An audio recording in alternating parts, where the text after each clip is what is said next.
ये आकाशवाणी रायपुर है। छत्तीसगढ़ी समाचार बुलेटिन के संग धर्मेंद्र दुबे के जय जोहार। आज के प्रमुख समाचार। प्रधानमंत्री नरेंद्र मोदी आज संभालिन पदभार। किसान सम्मान निधि के 17वां किस्त करें जारी। गिरौदपुरी धाम में होय तोड़फोड़ के विरोध में आज बलौदाबाजार में होइस उग्र प्रदर्शन।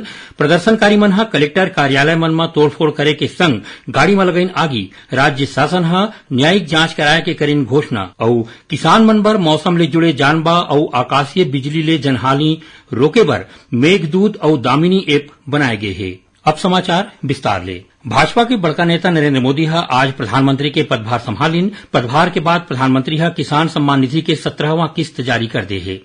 करीबन 20,000 करोड़ रुपया के एक किस्त में 9 करोड़ 30 लाख किसान मन ला फायदा होही। प्रधानमंत्री कहिन कि अवैया बेरा में ओखर सरकार कृषि क्षेत्र और किसान मन के कल्याण बर कतकोन काम करही। एकर पहली भाजपा के वरिष्ठ नेता व नरेंद्र मोदी काली नई दिल्ली के राष्ट्रपति भवन में सरलग तीसर घाव प्रधानमंत्री पद के शपथ लीन। राष्ट्रपति द्रौपदी मुर्मू ओमन ला पद और गोपनीयता के शपथ दिलाइन। मंत्रिमंडल में 31 कैबिनेट मंत्री, 5 स्वतंत्र प्रभार राज्य मंत्री और 36 राज्य मंत्री के संगे संग 72 मंत्री शपथ ले हवे। नवा केंद्रीय मंत्री परिषद में भाजपा के बड़का नेता राजनाथ सिंह, अमित शाह, नितिन गडकरी, एस जयशंकर, पीयूष गोयल, धर्मेंद्र प्रधान, निर्मला सीतारमण, जेपी नड्डा, शिवराज सिंह चौहान, मनोहर लाल खट्टर और सर्बानंद सोनोवाल के संगे संग 31 जिन कैबिनेट मंत्री मन शपथ ले हैं। प्रधानमंत्री नरेंद्र मोदी के नवा मंत्रिमंडल के सदस्य के रूप में छत्तीसगढ़ के बिलासपुर ले सांसद तोखन साहू घलो शपथ लीन। ए लोकसभा चुनाव में तोखन साहू कांग्रेस प्रत्याशी देवेंद्र यादव ला 1,64,000 ले ज्यादा वोट ले हरा है। मुख्यमंत्री विष्णुदेव साय प्रधानमंत्री नरेंद्र मोदी ला सरलग तीसर घाव प्रधानमंत्री बने ऊपर बधाई दे हवे। ओमन कहिन की डबल इंजन के सरकार प्रदेश के विकास ला नवा रद्दा दिखाही। उहें मुख्यमंत्री उप मुख्यमंत्री के संगे संग राज्य मंत्रिमंडल के सदस्य मन घलो प्रधानमंत्री के मंत्रिपरिषद में छत्तीसगढ़ के सांसद तोखन साहू ला शामिल करे जाए ऊपर बधाई दे हवे। गिरौदपुरी धाम में होय कथित तोड़फोड़ के विरोध में एक ठिन समाज विशेष के लोगन मन बलौदा बाजार में धरना प्रदर्शन करीन। संगे संग जिला कलेक्टर कार्यालय के घेराव करे के घलो प्रयास करीन। ए दौरान कोनो कोनो प्रदर्शनकारी मन उग्र होगे और ओमन कलेक्टर ऑफिस में तोड़फोड़ करे के संगे संग बलौदा बाजार मुख्य रद्दा में आगी लगा दिन। एकर अलावा प्रदर्शनकारी मन डहार ले पुलिस जवान मन ऊपर घलो पथराव करे के समाचार मिले है। तनाव के स्थिति ला देखत रायपुर ले अतिरिक्त पुलिस बल मौका में भेजे गए है। राज्य शासन गिरौदपुरी धाम के जैतखाम में होए तोड़फोड़ के न्यायिक जांच कराए के घोषणा करे है। उप मुख्यमंत्री विजय शर्मा एक पूरा मामला के न्यायिक जांच कराए के बात कहे है। ओमन कहिन की प्रदेश में कोनो जगह सामाजिक स्थिति बिगड़ना नहीं चाहिए। जहां भी ऐसा घटना होही त दोषी मन के खिलाफ कड़ा कार्रवाई करे जाही। प्रधानमंत्री जनमन योजना के फायदा दिवाए बर गौरेला पिंडरा मरवाही जिला के बैगा बाहुल्य ग्राम पंचायत में विशेष शिविर चलाए जाते। 3 जुलाई तक चलैया ए विशेष शिविर मन में Aadhaar card, ration card, MNREGA job card, प्रधानमंत्री आवास, विद्युत connection, Ujjwala gas connection, Ayushman card के संगे संग जाति प्रमाण पत्र, किसान क्रेडिट कार्ड और प्रधानमंत्री सुरक्षा बीमा के छूट हितग्राही मन ले जुड़े विभाग ढार ले शिविर मन में फायदा दे जाना है। ए योजना के तहत आज ग्राम पंचायत चुक्ती पानी में शिविर लगाएगी तो उन्हें 12 जून के ग्राम पंचायत केवची के बैगापारा में विशेष शिविर लगाया जाही। छत्तीसगढ़ी समाचार बुलेटिन आप मन आकाशवाणी रायपुर सुनत हो। छत्तीसगढ़ के खबर ले है आपके वास्ता और खबर के विश्वसनीयता ले है हमार वास्ता। आकाशवाणी समाचार रायपुर के प्रादेशिक समाचार बुलेटिन के संगे संग हमार समसामयिक कार्यक्रम आप रेडियो के संग अपन मोबाइल में घलो सुन सकत हो। आकाशवाणी समाचार फेसबुक, ट्विटर और यूट्यूब में घलो हावय। हमार फेसबुक पेज हरे Chhattisgarh news on AIR, Twitter handle CGAIR news और हमार यूट्यूब चैनल हरे छत्तीसगढ़ AIR न्यूज। तो अब आगू बढ़बो पांचे समाचार को दी। कोरबा जिला में जंगली हाथी के हमला में एक झिन माईलोगिन के मौत हो गई है। वन विभाग के अधिकारी मन बताइन कि कोरबा वन मंडल के कुदमुरा वन क्षेत्र में होए हमला में मृतक महिला के पहचान यादव कुंवरबाई के रूप में होए है। जानबा के मुताबिक आज बेहनिया ए महिला अपन गोसैया के संग गिरारी गांव जावत रहीन, तभे बीच में जंगली हाथी एखर मन ऊपर हमला कर दिन। केंद्र सरकार हा किसान मन बर मौसम ले जुड़े जानबा अउ आकाशीय बिजली ले जनहानि रोके बर मेघदूत अउ दामिनी ऐप बनाए हे।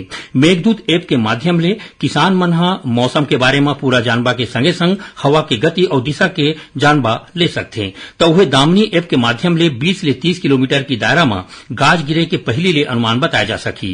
ये दोनों ऐप ला गूगल प्ले स्टोर के माध्यम ले कोनो भी एंड्राइड मोबाइल में डाउनलोड करे जा सकथे। राजस्व और आपदा प्रबंधन विभाग हा जम्मो कलेक्टर मन ला ये दोनों ऐप के प्रचार करे के संगे संग गंवई गांव मन में मुनादी कराए के निर्देश दे हवय।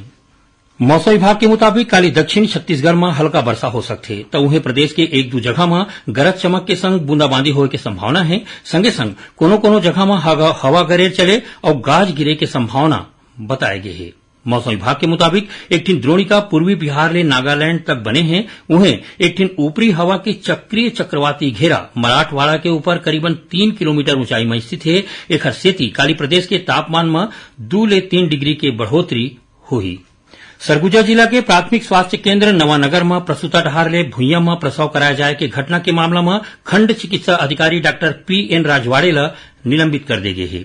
संगे संग एएनएम मीणा चौहान ला हटा के आयुष्मान मंदिर सेवा रेवापुर में काम सौंपे गए है और संगे संग ड्यूटी में पदस्थ स्टाफ नर्स ला घलो निलंबित कर दे गए है। जानवा के मुताबिक मामला के संज्ञान लेवत स्वास्थ्य मंत्री श्याम बिहारी जायसवाल हा घटना के जांच के निर्देश दे रही। स्वास्थ्य विभाग हा ये मामला के जांच के बाद कार्रवाई करे है। नई दिल्ली के छत्तीसगढ़ सदन में आज मुख्यमंत्री विष्णुदेव साय हा नेशनल जूनियर और सब जूनियर प्रतियोगिता में भाग लेबर आए छत्तीसगढ़ के 32 जिन पावर लिफ्टर खिलाड़ी मन ले मिलिन। ये मौका में छत्तीसगढ़ के उप मुख्यमंत्री विजय शर्मा और अरुण साव घलो शामिल रहिन।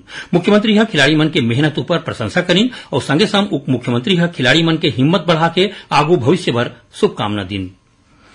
आईटीबीपी हा बस्तर और महाराष्ट्र के सीमा वाले मोहला मानपुर के माओवाद प्रभावित सीता गांव में एक ठिन फील्ड अस्पताल खोले के फैसला ले है। 27वां वाहिनी के कमांडेंट विवेक पांडे हा बताइन कि गांव गंवई के लोगन मन ला बने ढंग ले इलाज के सुविधा मिले एखर सेती ए पहल करे गे है। उमन बताइन कि ये फील्ड अस्पताल में ओपीडी आईपीडी दवाखाना लेबोरेटरी के संगे संग आने कतकोन सुविधा मुफ्त में दे जाही। उन्हें आईटीबीपी के चिकित्सा अधिकारी मन हा गांव के लोगन मन के मुफ्त में इलाज करही।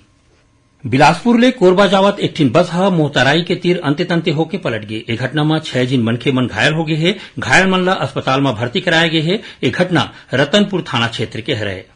राज्य सरकार हा पूर्व मुख्य सचिव सुनील कुमार कुजूर ला राज्य सहकारी निर्वाचन आयुक्त बनाए हैं। इस बारे में अधिसूचना जारी कर दे गए है। श्री कुजूर हा 1983 बैच के रिटायर आईएएस अधिकारी हरे। 2018 में प्रदेश में सत्ता परिवर्तन के बाद ओमन ला राज्य के मुख्य सचिव के जिम्मेवारी दे गई रही।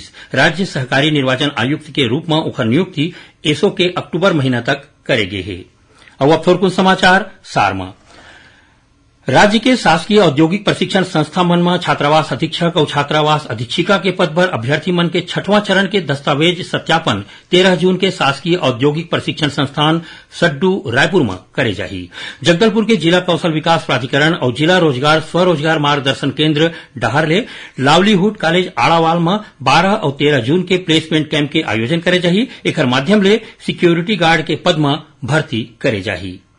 और जसपुर जिला में बाग बहार पुलिस हा 3 झिन महिला के संगे संग 4 झिन गांजा तस्कर मन ला गिरफ्तार करे है। एखर तीर ले करीबन 40 किलो गांजा बरामद करे गए है जेकर कीमत 4 लाख रुपया बताए जाते।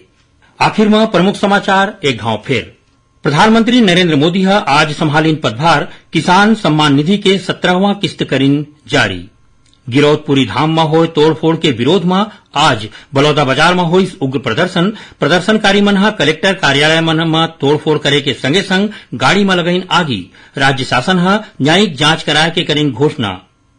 और किसान मन बर मौसम ले जुड़े जानबा और आकाशीय बिजली ले जनहानि रोके बर मेघदूत और दामिनी ऐप बनाए गए है। एकरे संग छत्तीसगढ़ी समाचार बुलेटिन इहे सिरावत है। जय जोहार।